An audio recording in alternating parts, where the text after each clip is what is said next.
night is dark and full of theories.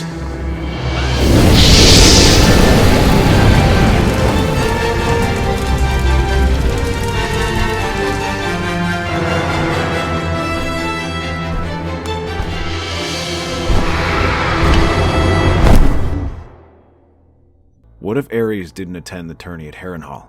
Let's explore the depths of it in the video. Aerys stares at the invitation in his hands, signed with the black bat of House Whent, and curses that house. They call on every house, great and small, to journey to Harrenhal to take part in the grand tourney Lord Whent intends to hold there. He boasts that it will put even the previous tourney of Lannisport to shame, and that he would be honored if the king would grace them with his attendance. The Mad King scoffs. It is an effort to show the wealth of his house, and he has little interest in such matters. However, what gets his attention is who is willing to attend. Aerys knows his son fully intends to go to this event, and that has raised suspicions. If his son is so eager to take part, then he begins to suspect that there is more to this than a simple tourney. A part of him begins to suspect that he intends to gather allies for a plot. It makes perfect sense. With all the great houses in attendance, there will be many opportunities to recruit allies for a coup. However, when Grand Maester Pycelle hears of this, he urges Aerys to reconsider. Your Grace, you must reconsider and stay in King's Landing instead. Reconsider? There is a plot against my life. My own son conspires to steal my throne from me, and you tell me to sit back and simply accept it. Your Grace, you must consider the problem from all angles. Perhaps it is not a coup, but an assassination. Maybe the purpose is to lure you out, so they may dispose of you once you are there. This causes Aerys to pause, as in truth he had not considered that. But as the seed is planted, his eyes widen in shock at the implications of this.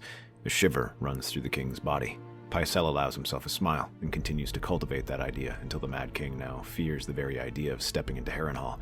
Finally, Grand Maester agrees to come up with an excuse, saying the king is too ill to travel to Harrenhal.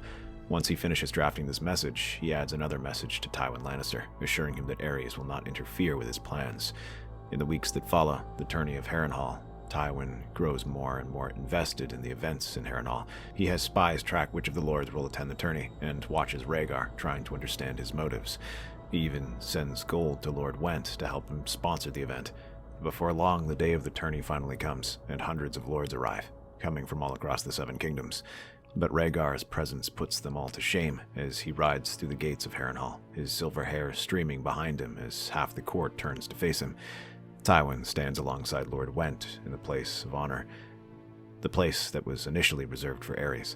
Rhaegar bows respectfully toward the lord and offers him a smile, thanking the Whents for their hospitality and saying that he looks forward to taking part in the festivities. Yet as he prepares to leave and heads towards his chambers in order to rest and prepare for the coming event, he hears footsteps beside him as Tywin walks alongside him. The old lion's face is pulled taut, but his eyes gleam with excitement. Prince Rhaegar, it is good to see you here today. There is much to discuss with you. You sound like you are in a small council meeting, Lord Tywin. This is a tourney. A fine pretense, my prince. Think of it, many great lords in one place, speaking, sharing stories, and you at the center of their attention. To do what exactly? I think you know, Prince Rhaegar. Your father, he cannot be allowed to continue ruling as he does. He shall run the realm into the ground, plunge us into chaos because he sees foes where there are none. And your plan is to simply give him a reason to fear? My father might claim he does not attend because of illness, but it is because he fears that someone will try to kill him. And now you would have me prove him right by plotting against him. I would have you do what is best for the realm, my prince. You think just because he wears a crown that makes him worthy of ruling? Even before his recent mood swings, he was always distracted, lustful, and prone to flights of fancy. Then the defiance of Duskendale had robbed him of what little virtue he had. Now he's a frightened man who fears even his own shadow. Tell me, is it truly the honorable and kind thing to let him continue ruling for the realm or for himself? Rhaegar looks up at him in surprise, those purple eyes narrowing at the older lord. Tywin meets them and dares him to contradict him, yet the prince does not. There is nothing he can say that would actually prove his point wrong. Finally he nods, and Tywin allows himself the faintest smile as he accompanies the prince to his chambers. In the coming days, Rhaegar does as Tywin suggests, meeting with the old lords of the Seven Kingdoms and talking to them. Between jousts, he organizes the prince to run into nobles. During feasts, Lord Whent positions himself between influential nobles. He listens to their problems and relays those same concerns to the former hand. All of them were the same thing that he had warned Aerys about, and without the Mad King looking over his shoulder, Tywin is able to say as much. Now he is the prince to offer his support. They give assurances that things will be different. Rhaegar listens to them and actually understands their issues, not simply dismissing them as the Mad King would. The difference is startling, and more lords begin to question why he is not king. This is where Tywin reminds them that this does not need to be the case. He is the heir by right, and the Mad King is proving to be more and more unstable. However, between these conversations, he talks to Rhaegar, laying out terms for their alliance. He has promised his support to Rhaegar, but he also expects something in return. Though the lords are open to supporting this coup, the prince still needs gold and gifts to secure the loyalty, and that is what Tywin is for. But with this coup, there is opportunity to secure what Aerys long denied him, the chance to marry into the royal family. It comes just in time too, as during the next days of the joust, Rhaegar lays eyes on Lyanna Stark from the benches. The girl's appearance immediately catches his attention. She is stunning, and he finds himself drawn to her. He is so distracted that he's nearly unhorsed by Jason Mallister. Lord Tywin also notices this, and privately confronts Rhaegar after this joust. Please do not tell me you have taken a fancy to that Stark girl, my prince. She is unlike anything I've ever seen. Besides, Elia is sickly. She is fragile. The maester said that I cannot expect any more children from her. I need another child. 3 children for the 3-headed dragon. And you shall have it, my boy. But only when you marry my daughter, Cersei. That was our agreement, wasn't it? You wish to take a second wife? That is a bold decision, and I take a great risk in supporting it. Do not compound it by taking a girl already promised to another. I know. Do you? Make no mistake. I turned against your father because of his repeated insults towards my house and his inability to heed wise counsel. I will not stomach such actions a second time. Understand? Do not try to steal what is already being offered freely. But you are not offering what I desire, aren't I? Isn't this just about producing another heir? It does not matter which womb it comes from, or is there something more? The two of them glare at each other, but at long last the prince shakes his head and says there is nothing else. Thankfully, there are no such incidents for the rest of the tourney. Tywin continues to watch them closely and even speaks to Rickard Stark. Although the Lord of Winterfell is ambitious and eager to improve relations with the South, he has already given his word to Robert Baratheon and promises to ensure that Rhaegar stays away. Instead, all eyes focus on the joust, where the prince acquits himself well. He rides gallantly, unhorsing every great knight and high-born lord who is sent his way until the final joust, where he defeats even Sir Barristan Selmy. When the time comes to name the Queen of Love and Beauty, Rhaegar rides up to the stands, the garland in his hand. With his other hand, he waves towards the crowd and offers his winning smile. Women swoon and men shout his name. He looks like a man from another age, like a being who stepped out from the age of heroes. His eyes turn to Lyanna Stark, the girl's eyes wide as they meet. She could see the sadness in them, the deep emotions buried within his gaze. She would have stared at it all day, and Rhaegar would have let her. She started to lean closer, her fingers closing as she prayed that he would approach her. However, a hand gently pulls her back. It is her father, the fierce lord, shaking his head slightly as the prince approaches. His expression softens when he looks at his daughter and brushes her hair back. Tywin is also looking at the prince, his eyes fixed upon him and reminding him of their agreement. Slowly, Rhaegar turns away from the Stark girl and rides up to Tywin's pavilion, where, with deliberate slowness, both out of dramatic and genuine hesitation, he places the garland on Cersei's head. The reaction is mixed, to say the least. Some gasp and stare at this gesture in shock, looking around towards Elia, who clenches her fist and whose lips are pursed into a thin line. She holds her children close together as she stares at her husband in shock, yet others clap and continue to cheer, those lords who have promised their support to Lord Tywin and the prince. This was a gesture meant to gauge the popular support. While the cheers appear lackluster at first, they begin to grow as Tywin's bannermen join in.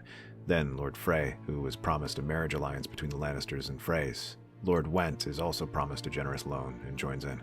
This is followed by Lord Corbray in the Vale, and then Lord Hunter. The Carons and Morrigans join in, and more houses, until their cheers are deafening. Those few who remain silent, Ned Stark, Jon Arryn, Lyanna, a few lords from the Vale and Riverlands. However, the consensus is clear. They have the numbers. When the events are finished and the lords begin to go home, most go with an understanding that the next phase of the plan will commence. Rhaegar's party rides home, larger than it was before, as he is joined by his most prominent supporters, Lord Whent, Steveron Frey, Tywin Lannister, and the Blackfish. Alongside him, Sir Barristan and Sir Arthur flank the prince as they enter the gates. Many of the crowd stop and gape as they see the prominent party riding by. When they reach the Red Keep, the guard drop to their knees in respect for the prince as they make their way over to the throne room. There, Aerys sits with Pycelle and Jaime Lannister. I hear you once, Tourney boy. Don't be foolish enough to let that victory go to your head. Winning a few jousts doesn't mean you're ready to lead. Perhaps not, but sitting on that throne does not make you a ruler either, Your Grace. You have ruled well for the past decade, but it is now time to set aside your crown and look back at your years of ruling. It is time for peace and plenty. You! I should have known you were responsible for this, Lord Tywin. You poisoned my son's mind and turned him against me. No, Father. You have done a more than adequate job of that on your own. Treason! You ungrateful dog! I was right to never trust you. I should have your head for it. Your Grace, please, calm. What you speak of is kinslain. I have heard enough from you, Grand Maester. Do not think I forget about how you convinced me not to go to this tourney. I will deal with you later. Jaime, kill your father. Bring me his head. Jaime steps forward, his hand on his sword. As his eye darts around fearfully, he watches his father, his face looking like it was chiseled from stone, and then towards the Mad King, who is hopping to his feet, spittle flying as he points accusingly toward Tywin. And then there is Rhaegar, whose expression is strangely calm. His face betrays nothing as he looks over at the knight. No anger, no distrust, only sympathy for the impossible position Jaime has been put into. To him, the knight is not a piece on a board, but someone whose life has been played with and twisted for the interest of others. With that, Jaime's decision is clear. Unsheathing his sword, he marches towards Rhaegar and drops to one knee. Traitor! I should have known you were unworthy of the White Cloak. You are little better than a hostage. Yet before he can say more, the king's arm brushes against one of the blades and rips through flesh. In a heartbeat, his arm is awash with blood. The Mad King howls like a dying animal as the remaining Kingsguard glance at one another. Then Rhaegar glances at those men. The king has hurt himself. Take him to his chambers and have him treated. Pycelle, at once, Your Grace. No, unhand me, you traitors. See to it that he is able to rest, Grand Maester. Yes, Your Grace. No, don't you dare. His words are drowned out by Sir Geralt and Arthur Dayne taking the king by his arms and firmly guiding him away.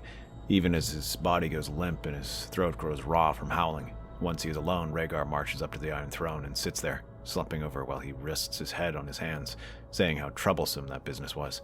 The rest of the Kingsguard pledges their loyalty to the new king, promising to keep Aerys safe, both from his counselors and himself. This seems to ease the new king's worries somewhat. Tywin has his men secure the castle, though thankfully there is little trouble. Most of Aerys' allies are flatterers who are quick to see how things have changed. They all rush to pledge themselves to Rhaegar, though they receive no rewards. The king knows how they have slandered his name just a few days ago. They are spared execution, but Rhaegar has no use for them and sends them away. As news spreads of this change of leadership, Rhaegar explains that Aerys' mental state has deteriorated, forcing him to step forward and act as king.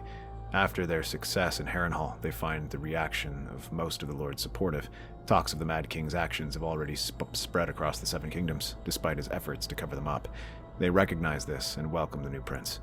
Those who took no part in this coup are quick to fall into step. Even the nobles who disapprove of his actions in looking past his wife at Harrenhal acknowledge that he is still an improvement. All of this suggests that the prince will begin his reign in relative peace. The king starts by reinstating Tywin Lannister as Hand of the King, as agreed in the alliance. The rest of the small council is shuffled around, with the men picked by Aerys removed, just as he did with his own father's court years ago. Lord Whent is named Master of Coin, Brandon Tully is given the position of Master of Law, and others who have supported him equally are rewarded. With this new small council, they begin to undo the damage caused by the Mad King. Those he has promoted due to nepotism and flattery are removed. The laws he's made on a whim are rolled back, and relations he's damaged are repaired. These take months and many difficult decisions, but slowly they begin to improve the realm. Ships fill the harbor as the irregular taxes are stabilized. Men once virtually banished are welcomed back, and the pyromancer's influence is reduced and their budget slashed. However, Rhaegar's next move proves far more controversial. The king announces that he intends to take another wife, even though Elia Martell is still alive. He says it's due to Elia being too frail to produce any more children. While that is easy to confirm, it is not enough to justify a divorce or take a second wife. Rhaegar also suggests that this is due to the marriage being forced upon him by his father, whom everyone knows is mad. Many in the faith are stunned by this plan of polygamy and view it as a violation of their agreement with Jaehaerys I. However, Tywin is able to use his influence to gather support. Many of his bannermen back this, as do other great houses. Once he begins to offer them generous loans and trade agreements. Even neutral lords give their assent, such as Robert Baratheon, who jokingly suggests that all lords be allowed such privilege. In truth, many do not have strong feelings for this notion, and only back whoever provides the best deal. What further cements this is Rhaegar gathering information about corruption charges amongst the faith. During the reign of his father, the High Septum had also pushed to strengthen their influence by placing flatterers in court, who provided their support in exchange for Aerys overlooking cases of corruption and bribery amongst the septums in the city. This frames the matter as simply the faith being angered at their own misdeeds being exposed. The charges resurfacing managed to quiet some of the loudest dissenters, enough that the High Septum claims his tone and secretly allows this marriage to proceed, all while giving a public appearance of disapproval. The expectation of this marriage is that it shall be a one-time exception due to the extreme circumstances of Rhaegar's rise. He vows that the future king may claim such a request. For now, the marriage is able to push through, and Cersei is married to Rhaegar. Naturally, the Lady of Casterly Rock is overjoyed and adores her new husband, yet Elia and the Dornish seethe at this, taking it as another insult and considering Elia unworthy of the Targaryens. However, there is little they can do, as amongst the nobles they are not held in high regard and relegated to the fringes of the Seven Kingdoms. The realm focuses on this new Lannister-Targaryen alliance as Tywin uses his position to strengthen his influence. Alliances forged, marriages planned, and gold changes hands. He ensures one of his allies, Lord Whent, remains compliant as Master of Coin, providing backing to those houses who support the new rule and back their rise. This is not lost on any of the great houses, as even Rickard Stark provides his backing as he marries Lyanna to Robert. While Cersei is giddy about her new husband, Lyanna is less than pleased. Though Robert treats her gently and showers her with compliments and courtesies, he is a man of wandering eyes and great appetites. He drinks heavily and prefers hunting to ruling. Soon enough, both marriages begin to bear fruit, as the Red Keep's walls are soon filled with the sounds of crying as Cersei gives birth to her firstborn child, a golden-haired daughter they dub Viseria. The girl becomes known as the Golden Dragon and grows like a blade of grass in the sunlight. Golden hair, green flecked eyes, and a smile that warms even the sternest courtier. She becomes the apple of Rhaegar and the entire court's eyes before she can walk. Rhaegar carries her through the library each morning, reciting passages she cannot yet understand, but listens to every word. He speaks of old Valyria, of Aenar's dreams, and how it saved their flight from doom.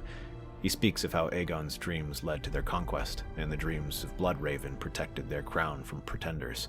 His stories and histories are woven with riddles and prophecies, making them seem closer to legends. You are the future of our line. The dragon remembers, and there are still prophecies that need to be fulfilled. What did it feel like for Aenar to leave his home behind? Was he afraid? I'm not certain, to be sure, but that is the price of a dream. However, she also gets her history from other sources. It isn't just Rhaegar who dotes on the girl, but also her uncle Tyrion. The imp often finds her wandering the keep with a book larger than her head. He grins, plucks it from her hands, and walks beside her. He speaks the same stories, but based on facts and emotions instead of riddles. Oh, I'm sure Aegon went to bed every night dreaming of becoming king of the world. Yet you think that Harrenhal didn't want that, or Argalak the Arrogant. They all wanted to rule the Seven Kingdoms. But dreams do not crush armies or conquer nations. Dragons do. But Father said his path was ordained by dreams. Well then, when you get the chance, why don't you ask your grandfather Tywin whether it was a dream or Aegon mounting Balerion the Black Dread that caused us to stop calling ourselves Kings of the Rock? You think he was frightened? I have no doubt. To do anything you've never done is frightening. Imagine doing something that no one else has ever accomplished. I bet he was pissing himself as he and his 700 men first set foot on the Blackwater. Your father disdains such talk, but let me teach you a truth. A king who ignores politics is a king who forgets what makes him a king. Viseria absorbs every word. She loves Rhaegar's stories, but Tyrion's lessons make sense. They explain the world she actually sees. Jaime's lessons are different, softer. He rides with her in the training yard, steadying her horse, laughing when she stubbornly refuses help. Sometimes he even lets her wave his dagger around as if it were a sword. The sight brings a smile to his face as he sees a bit of himself in his niece. However, he reminds her a bit of himself a bit too much in the ways Cersei smooths Viseria's hair, straightens her dresses, and corrects her posture. She whispers into her ear about having to shape up to be the princess her father needs her to be. And he remembers being moved like a chess piece, praised only when convenient, scolded when not, and shakes his head. Meanwhile, Lyanna remains south in Storm's End with Robert, helping him rule, but the struggle remains and grows with each year. He spends more time in the Rainwood hunting than ruling. He laughs too loudly in feasts, and stares too long at women during events. He never cheats, not truly. His love for Lyanna barely restrains him, but temptation shadows him like a second cloak. Lyanna sees all of it and bites her tongue, though her memory grows sharp. Still, it doesn't stop them from having a child. Aerys. He is a strapping young man, clever, proud, and wild. The best and worst of both parents. Robert dotes on the boy, referring to him as his little storm lord, and taking him to those hunts and tourneys his father loves, even giving him a toy hammer as soon as he can hold it. Lyanna tries her best to temper him. She takes him riding, trying to have him enjoy the hobby and enjoy nature as she used to do in Winterfell. The boy admires both, and confuses both. When Robert is joyful, he is the perfect father, wrestling with Aerys on the carpets, lifting him high and calling him brave. When Robert grows stressed, when lords bicker, when gold runs short, he turns to wine and sometimes forgets him for days on end. Lyanna finds him slumped in chairs or missing from the nursery, needing the servants to explain where the father is. You promised. I'm trying. 7 hells, Lyanna. I'm trying. And he is. He just doesn't know how to be anything other than what he was and has always been. As the two grow up, Viseria develops into a great beauty, much like her parents. She is charming, intelligent, and courtly. Many of the courts are won over by her, saying that she would be the daughter they always wished for. Rhaegar can see why, but he doesn't feel the same way. While he is fond of his daughter, there is something about her. She does not take his lessons to heart, questioning him about the prophecies and dreams that he speaks of. To them, those were stories that she had learned as a child and believes are nothing more. Her beliefs lie within the ideas that Tyrion has instilled in her.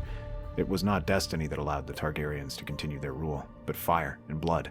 Rhaegar finds himself disappointed in this. When he sought to have a third child, a part of him hoped to have one who sees the world as he sees it, instilling in him the same worldview. Yet just like Elia and the others, she keeps her mind on the matters of the present instead of the future. Uncle Tyrion always said that dragons were what won the realm, and it is politics that allowed us to hold it. Your Uncle Tyrion has a rather limited worldview of things. He sees things only as politics, yet our family is meant to transcend that. Politics is what divided the Seven Kingdoms so long ago, and we rose above those petty squabbles to become the sole rulers. But I mean, wasn't your marriage with my mother only permitted because of politics? Well, I suppose that is one way to look at it. Yet politics has a way of tainting dreams, of taking what should be certain and making it complicated. He smiles and pats his daughter's head before walking off in a hurry. She moves to follow him, but thinks better of it. Rhaegar appears troubled by those words, and she decides to give him some space. This proves wise, as the prince does appear bothered and concerned with what she had said to him. For years he's dreamed of this moment, the chance to at last have the three-headed dragon, just as his ancestors had spoken of. Yet things do not appear as he would have wished, and as he hears those words again, an idea forms in his mind. He said that the Targaryens should be above politics, and he meant every word of that. But how true was that actually? Though he did not like to admit it, her words rang true. Rhaegar owed his position to politicking.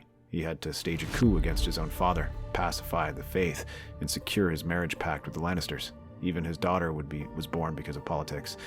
Now he must grapple with the notion that politics might have been what caused things to turn sideways. Was it why his daughter had forgotten her roots as a Targaryen so completely? In the days that come, Rhaegar begins to distance himself from Viseria, as he considers this notion and what it might mean. Cersei is shocked at this sudden twist. as even at the worst of times, Rhaegar had always at least remained attentive to them. However, in a matter of weeks, he grows more distant and urges Viseria to change and appease her father. Yet the princess refuses. She does not think she did anything wrong and has been asking legitimate questions. For the first time, the queen is rejected, and by her daughter no less. This only increases further and leads to an argument that turns into a fight, leaving Viseria in tears. Foolish girl. You think your ideas and feelings are the only ones that matter here?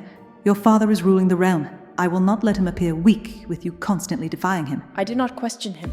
I'm questioning his belief in destiny. Enough!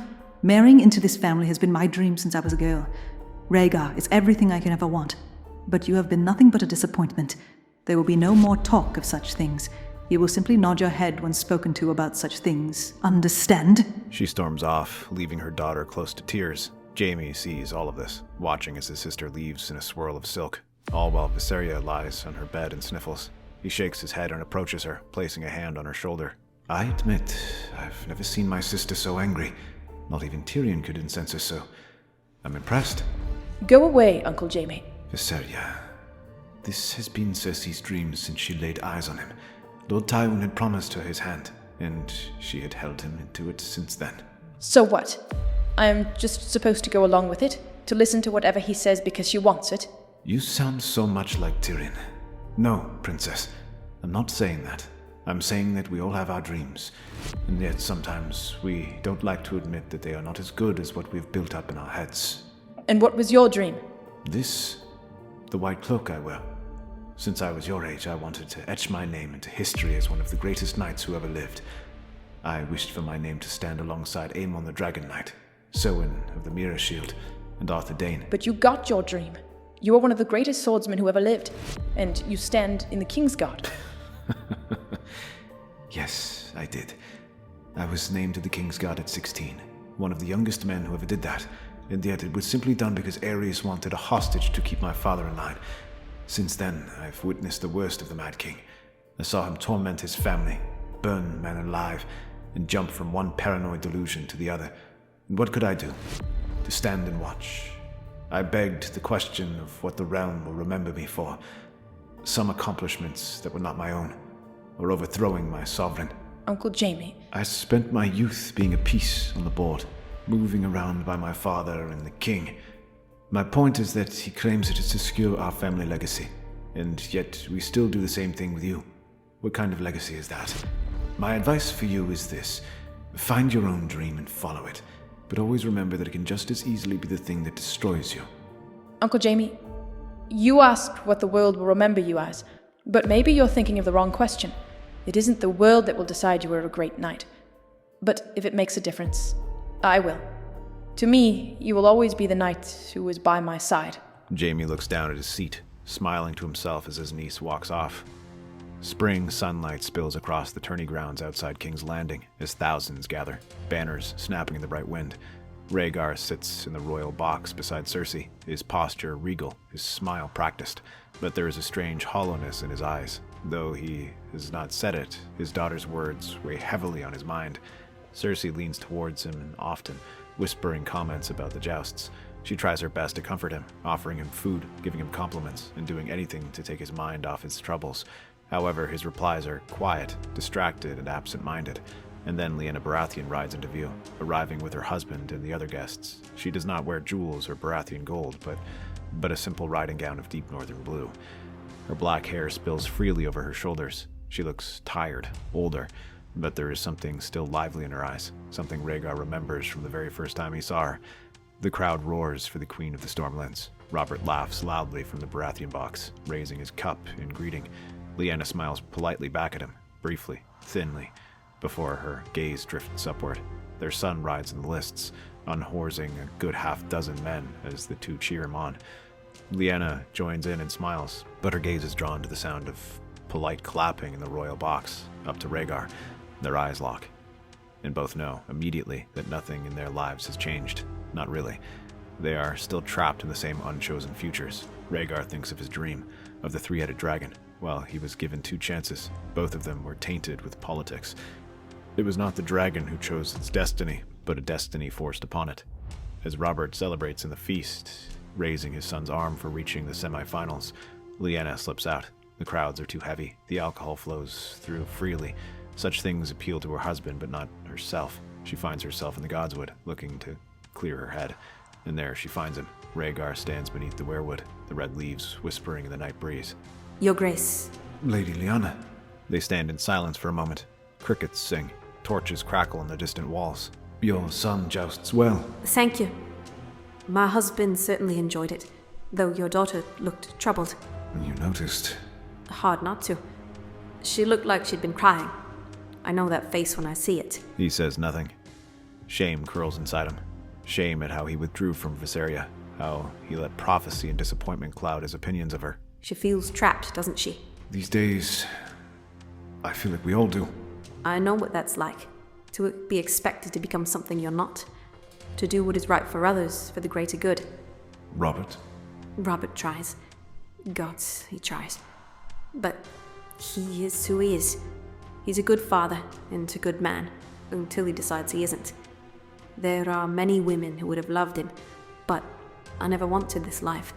I never wanted to be his wife. I feel the same way about my lady wife. I had to take her because that was Lord Tywin's price. A shameful thing. To be the most powerful man in the realm, and yet having to haggle for swords. Their eyes meet again, softer this time. Understanding grows between them, warm and dangerous. Then she steps closer, and so does he. What begins as comfort becomes confession. What begins as shared disillusionment becomes need. What begins as a moment becomes an affair. By the end of the year, Lyanna grows pale and sickly in the mornings.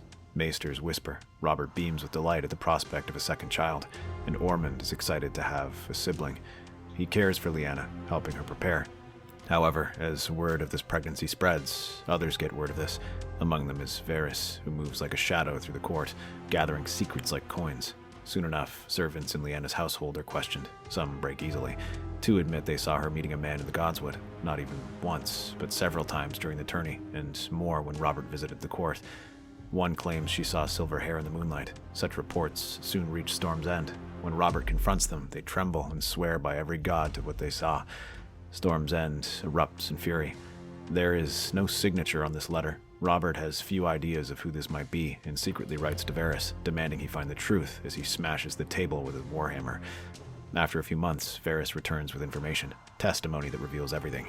Robert reads this and curses Rhaegar's name. He tells himself that Lyanna was seduced, maybe forced even. But just as it reaches Storm's End, it reaches other castles too.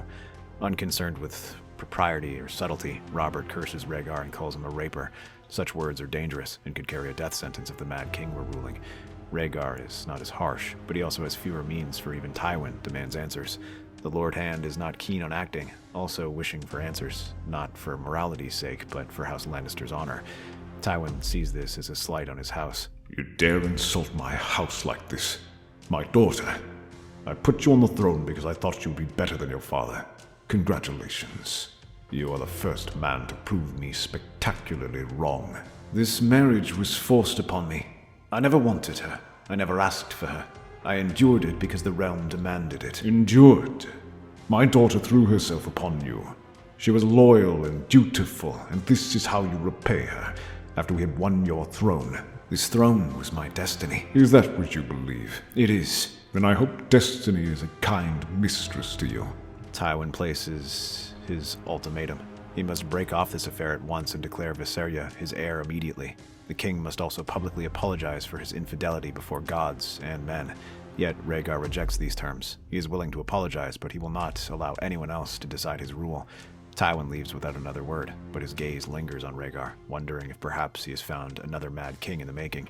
He stops to take his family with him, including Viseria. He does not sit and wait, but strikes while the whole realm's eyes are on it. Tywin calls his banners and declares Viseria queen and Rhaegar unfit to rule. Given that Aerys has met a similar fate, there is precedent. When Robert hears of this, he prepares to call his own banners and sends letters promising to support Tywin. For Lyanna, I will crush you. Robert, please, if you do this, there will be war. You think Lord Tywin will stay his blade if I do not act? There will be war regardless. And who is to say that Rhaegar won't force himself on others? Robert, please. He didn't force me. What did you say? It was not like what you think. Yes, I was unhappy, and I was angry too. We talked and... The words seem to die in her throat, struggling to tumble free, yet she manages to choke the story out. When she finishes, Robert's face is contorted, warring between fury and pain. So you'd chosen? Why? Our marriage. Robert, I wasn't happy. This was never what I wanted. I beg you, don't do this. Don't start a war over me. This isn't for you. This is for me. Robert! Ormond, please. Mother, I know Father wasn't perfect. He wasn't the best. Yet what did you think would happen when you did this? He's right, though. This war is unavoidable, but I'll be damned if we allow our king to do what he wishes. The two men leave, but before the messages can be sent, another rider appears. This time, they bear the banners of a grey direwolf howling over a purple shooting star, the personal banner of Ned Stark. He reports that there is further unrest down south. The Dornish are stirring, gathering their banners as they seek to proclaim Aegon as the new king. Given the repeated insults to House Martell, they now see no alternative to war in hopes of regaining their rightful claim. As bannerman of the Martells, House Dane is obliged to join their lord, and Ned urges Robert to support their claim. This is in part because Ned recognizes the slights upon Dorne and their rightful claim. Robert has no care for who becomes king, and simply wishes to have a chance to cave Rhaegar's chest in, and readjusts his plans instead of pledging his swords to the young prince. Meanwhile, the other houses join in. The Tyrells remain loyal to the crown as they hope to secure favors from Rhaegar. The Greyjoys join the Dornish after being given leave to raid the western coast. The Riverlands rally to the Lannisters after Tywin promises to marry Cersei to Edmure once they have taken the throne.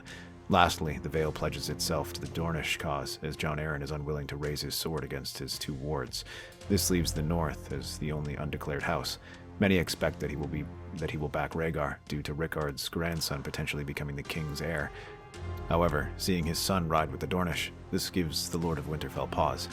In the south, the war begins as Mace pushes east with 40,000 men, banners thickening the horizon like a great green tide. His plan is simple: strike the Stormlands quickly, bottleneck Robert, and prevent him from ever reaching King's Landing. This will give the other half of his army, under the control of the Randyll Tarly, a chance to advance north and link up with Rhaegar.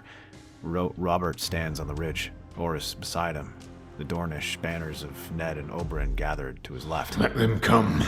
This is my land, my gods, my storm. And when the Reachmen crash into the Stormlands, they meet every lance, arrow, and sword Robert scrounges up. The fighting is brutal. Mace relies on sheer numbers, but Robert remains strong, and he barrels through the battlefield. His hammer batters the enemy. He roars and curses as he smashes through their ranks. Behind him, Aerys and Ned's son, Franklin Stark, and lead the Stormland cavalry, hammering into Tyrell flanks. This gives the Dornish the chance to circle around and flank their rears, forcing Mace to retreat, though he manages to escape in good order. Still, he continues to advance, using his superior numbers to attack multiple points at once, forcing Robert to either sacrifice land or beat all of these attacks back. That sort of fighting saps their strength and drags this war out for longer than it should. Yet after 2 months of rain-drenched slaughter, Robert pushes the Reach back mile by mile, reclaiming villages, burning supply lines, and cornering Mace into a defensive posture near Summerhall. With his ability to move limited, Robert can at last turn his attention northward and prepare to march. Oberyn remains behind with 12,000 men to keep them bottled up. Far to the west, Tywin Lannister's armies pour into the Riverlands. Jon Arryn is waiting for him, along with Greyjoy longships that choke the Trident's tributaries, like iron serpents, or raid the Westerlands and reach to force them to keep their attention back. Victarion grins as he unleashes raids along the western coast, burning Lannister supply barges and seizing crossings. Meanwhile, in the front, Jon seizes Derry and then marches south towards Maidenpool. Randyll Tarly also rides to Harrenhal, leaving all three armies clashing across the banks of the Trident. This leaves a delicate balancing act, as neither side can seize the initiative without risking being attacked from behind by the others. Tywin's maneuvers become sluggish, frustrated. Every bridge he tries to take is held. Every ford he attempts to secure is contested. His advance crawls. Randyll even begins sending raiders to attack both sides. Jon Arryn fights defensively, placing his hopes on Robert, but still hammers Reachmen to prevent them from crossing and dislodging them from Harrenhal. In King's Landing, Rhaegar sits in armor for the first time since taking the Iron Throne. His court is hollow. He musters what forces remain loyal: Targaryen men-at-arms, Crownland banners, the City Watch, but it is not enough. Not to face Tywin, not to face Robert, not to face Dorne. And Viseria is gone, taken with the Lannister host. He stares at the empty seat beside his throne where his daughter once sat during consuls. You said this was destiny. but is it a destiny you want? But while he broods and considers his options, Lyanna decides to act. She was originally confined in Storm's End, but the lady sneaks out while Robert is off to war and takes a ship north. They have watched the war going on from the north without committing to either side, though all three have sent letters, each asking for their aid. Lyanna knows her father well enough that he will not sit out this war forever. She soon reaches Winterfell, and Rhaegar and Brandon both greet her and listen to her story and pleas. She wants them to join the war effort, but on Rhaegar's side. He will give them favor if he aids them and help defeat the rebels. Rhaegar Stark listens to her story in heavy silence. Brandon stands beside their father, jaw clenched hard enough to crack. Father, Brendan, please, stop this. Ned is marching north. Robert is marching north. And Rhaegar will not survive them. You ask us to save the man you betrayed your husband for. Not only that, but to set Stark upon Stark. No, Lyanna, I will not do such a thing. Your king can offer me the 7 kingdoms and I will not accept it. Not if I stand against my boy. But you were willing to sell your daughter. That was the price you were willing to pay. Watch yourself, Lyanna. You think that because you have an unhappy marriage, we should be running to your aid. Robert was not a bad man. He was gentle to you. He was a good father, and he served well. So what? Because he was not some abusive brute, I'm supposed to be grateful? Is that the fate you would have given me? Lyanna, I understand that things have not been easy for you, but this is the way of the world. It is how we secure alliances and ensure the survival of our people. So, just because everyone else is doing it, does that make it okay? His eyes soften as he studies his daughter, the fierce wolf girl he bartered away. You were unhappy, and I did not see it. Tears fill Lyanna's eyes. Rhaegar kneels beside her, placing a trembling hand on her cheek. I am sorry, daughter, but Stark will not fight Stark. Not again. Not ever. Ned is your blood. You are our blood. I will not choose one child over another. Then Rhaegar will die. Not if I can help it. I will do what I can, but I make no promises. Trading vessels crowd the White Harbor docks as Stark men board the ships, cloaks flapping in the cold wind, armor gleaming with frost. Brandon leads the vanguard, graybeards and young adventurers eager for glory. Lyanna watches from the walls, her breath misting in the winter air. As the last ships depart, Brandon stands at the prow, sword raised. With 6,000 men, Brandon lands across several points in the Riverlands, the Saltpans, Maidenpool, and other port towns, aiming to launch raiding sprees just as Victarion is with the Westerlands. Jon Arryn is quick to take advantage of this and moves troops to reinforce them, crushing those river lords in the rear and allowing the Northmen to land and regroup with them. Brandon immediately throws himself into the thick of battle, hitting the Lannister flanks and keeping the Tarleys busy. The Greybeards who accompany him do not hesitate to sacrifice themselves, simply charging against enemy lines, no matter how well defended they might seem. The casualties are horrendous, but the Reachmen soon learn just how ferocious the Northmen are. This gives Rhaegar enough time to ride south with the rest of his army, another 10,000 men. As these fresh troops come rushing in and the battle swings in their favor as they begin to overwhelm the Lannister and Reach forces, Tywin temporarily pulls back, letting them focus on Randyll Tarly, who must concede after a series of defeats. The Lord of Casterly Rock sees that the war is turning against them as reinforcements continue to pour through. Robert gains ground in the south. It is only a matter of time before they can storm King's Landing and end this war. His only chance is to storm the capital ahead of them and try to hold it from Robert. He is not worried about Rhaegar, as he lacks the experience to truly defeat him. For a time, Tywin's attacks go silent and sit and wait, letting the Arryn Stark army focus on attacking the Reachmen. Brandon once again leads the van, the hot-blooded Stark slashing through the enemy lines as he batters the defensive lines in the Reachmen. Though Randyll has prepared these defenses, they are not expecting the ferocity of Brandon, who forces the Reachmen to focus their attention on him while the mountain clans flank around. Once they are committed to this attack, Tywin finally strikes, crossing the Red Fork and clashing with the river guards. Tywin batters them again and again, with the mountain taking the lead. The strikes are brutal. Burned wagons, scattered horses, and slain quartermasters. The chaos forces Rhaegar and Jon Arryn to pivot east to protect their dwindling supplies. Tywin does not wait to see the result.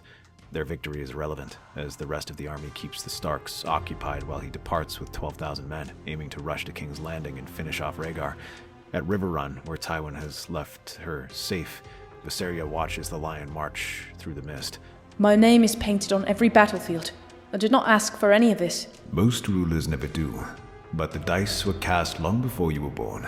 We are just now seeing what it costs. No, I refuse to accept it. Niece, the wheel has turned. There is still time to stop the wheel from turning. What are you planning? If Lord Tywin finds out... How will he find out? He's marching towards King's Landing. And even if he does, what will he do? Spoken like a true Lannister. What is your plan? I will ride out, meeting with the leaders to try and negotiate peace. Alone? You intend to treat with them without an escort? Not alone. Wait, you cannot be serious. As I said, Uncle, you were always the knight by my side. Tyrion gives his brother a crooked smile, and Jaime curses under his breath. The queen-to-be rides out with her uncles at her side. The golden dragon flees the lion's den and makes their way towards King's Landing. Outside the walls of the capital, Rhaegar rallies what remains of the loyal host, barely 8,000 men and far too few knights. The Lannister vanguard appears like a golden storm across the plain. Their charge breaks the crown's defenses like fragile glass. Though Sir Arthur Dayne commands these forces and cuts through dozens of men, he is one man, and Tywin understands that. When the Sword of Morning rushes to hit the army, Tywin has his archers fire upon them, taking out the men around him, leaving Sir Arthur a soft target, and he must retreat. Sir Geralt drags a wounded Arthur back through the Mudgate as the loyalist soldiers die on the banks of the Blackwater. The gate slams shut behind them just as Tywin's rams crash into the outer wards. Yet the city holds, just barely, and soon Robert arrives, his hammer held high, and Aerys and Franklin Stark at his flanks. Ned arrives beside him, battered yet unbroken, Stark men at his back. When the Lannisters turn to face them, they face the full ferocity of the Stormlands and Dornishmen. They are outnumbered nearly 2-1 as the army batters them and the walls at the same time. Ned forms a defensive screen, aiming to keep the Lannisters back alongside Stannis. Their infantry shield wall advances slowly, facing off against the oncoming Westerman cavalry. Meanwhile, Robert hits the already weakened walls, having siege towers attacking the opposite side of the walls to the Lannisters. With the defenders already stretched thin, they do not have the forces to hold them back, and they soon begin to break. Yet the armies do not stop arriving as Rickard arrives not long after, taking only some 5,000 men alongside Brandon. The eldest Stark boy leads the vanguard as they crash into Tywin's surprised rear lines. The lions crumble beneath the unexpected assault. Within an hour, Tywin's army buckles under the combined assault of Storm, Wolf, and Falcon. The Hand of the King is forced to abandon the offensive and fall back toward the city, but Rickard overtakes him, crushing the Lannisters' rear and scattering them across the fields. Tywin escapes only by abandoning hundreds of wounded men on the road. Robert smashes through the shattered mudgates first, Aerys and Franklin just behind. Smoke curls in the courtyard as pockets of Lannister and Crown men clash in the chaos. Robert storms up the steps of the Red Keep, breath ragged, eyes burning. His hammer sweeps and smashes through anyone in his path.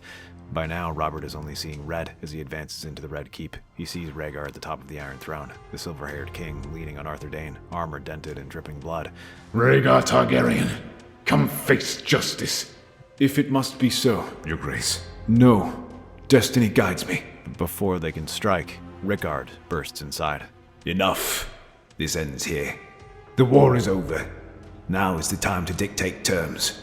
The only peace you'll have is his blood on the throne. That is no peace. It will bring no end to the bloodshed. He bedded my wife. My daughter. We will not repeat Aerys' madness. You will not kill him in anger. Step back, Robert, if you know what's good for you. For a moment, Robert considers breaking the pair's jaw and charging away, but Ned steps between them, sword drawn, not against Rhaegar, but against his friend. Stand down, Robert. For Lyanna's sake. Rhaegar is dragged into the dungeon and placed under heavy guard to prevent Robert from doing anything. Yet, as they secure the city, Viseria arrives a few days later and demands to speak before the court. She stands before the Dornishmen, Northmen, and Stormlanders. It is there that she makes her announcement. She will relinquish her claim and back the Martell line. She stands there, flanked by her two uncles. I will not be queen. I relinquish my claim. No more war in my name. No more death because of me. Then what shall happen to Rhaegar? He once overthrew his father because he was no longer fit. I see no reason why we should not do that now. Rhaegar looks at his daughter with a mixture of shame and awe as he sees her standing there, ruling over the Iron Throne. Though she might not be queen, she has commanded more respect than ever. Run away and never return. Robert lowers his hammer while Ned closes his eyes in relief. In the end, it is decided that Aegon VI will become the new king, with Robert, Jaime, Ned, and Jon Arryn recognizing him. The Tyrells and Greyjoys soon follow after, bringing the war to an end. Because of her role in ending the war and her kindness to her half-siblings, Viseria is allowed to remain in court. As for Lyanna, she must swear her bastard must never claim the Iron Throne. Only then will she be allowed to leave and join Rhaegar if she wishes. She instead opts for exile. Robert exhales, looking at Lyanna, partially happy to have her gone, but also wishing to have her close. Those emotions war in his face, while his son's feelings are less mixed, as he glares at his mother, who cannot meet his gaze. The throne room soon emptied, banners lower, oaths sworn, but not everyone finds peace in the aftermath. Ormond Baratheon sits alone in the alcove overlooking the courtyard, watching the litters, including the one that will take his mother into exile. His fists are clenched on his knees. Viseria approaches quietly, her footsteps soft. She does not speak until he acknowledges her with a curt nod. May I sit? Do as you like. Everyone else has. She chose exile over us. Over me. How can she just leave? This life. It wasn't the one she wanted. Oh, don't give me that. It might not have been what she wanted, but when does faith ever give us what we want? She's still built to life here, and she just threw that away to leave with him. Indeed. I don't like seeing my father sailing off like that either. But what's the alternative? Making them stay? Killing them? They won't ever be able to see their home. That's punishment enough. She's leaving my father. And that may be mercy to them both. She should have stayed. She should have fought for us. She should have... She had fought her whole life, Ormond. Fought expectations. Fought loneliness. Fought the choices made for her. Just like my father. This is the first choice that is truly hers. It's stupid. My father... Stupid. Selfish and arrogant. And I hate them for it. But I still love them. Tell me, is it your father you're worried about? Or yourself? I don't want her to go. You don't lose her by letting her go. Some people are better loved at a distance. Some wounds heal only when we stop trying to stay where they were made. When we stop forcing something that doesn't belong. Ormond exhales shakily and nods. He takes his leave and finds his mother preparing to leave. To his surprise, Robert is there too. He looks older than he ever has, tired, slumped, the warhammer finally hanging at his side instead of raised in fury. Robert. Lyanna. We tried. Maybe not well, but we tried. Robert, I want you to know, I truly tried. Aye, we did. 7 Hells, girl. If you had told me you were unhappy... You loved the idea of me, not me. And you? Did you ever love me? Parts of you. I wanted to love you. I wanted it to work, but I just couldn't. Never enough of you. Not in the way that mattered. I won't chase you. Not anymore. Just promise me you'll be safe. Lyanna steps forward, placing a hand on Ormond's cheek. Her thumb wipes at the tears that escape without his permission. My wolf, my brave boy, you stay strong. You were better than all of us. Mother, will I ever see you again? When the winds allow it. Go on then, before I lose my nerve. She kisses his forehead. Then she faces Robert one last time, and the two share an embrace. Lyanna mounts her horse. The reins tremble in her hands for just a second. She looks back only once, at the household she tried to love, at the son she loves more than life. Then she rides. Rhaegar is close beside her, glancing at the balcony where Viserys stands, tall and fierce, proud and unyielding. He actually begins to smile, as tears fall from his eyes. The 3 heads, they are one. That's our theory. Westeros is a land filled with exciting stories and possibilities, and we love exploring them. If you want to accompany us on this journey across the 7 kingdoms and beyond, then please like, share, and subscribe to our channel.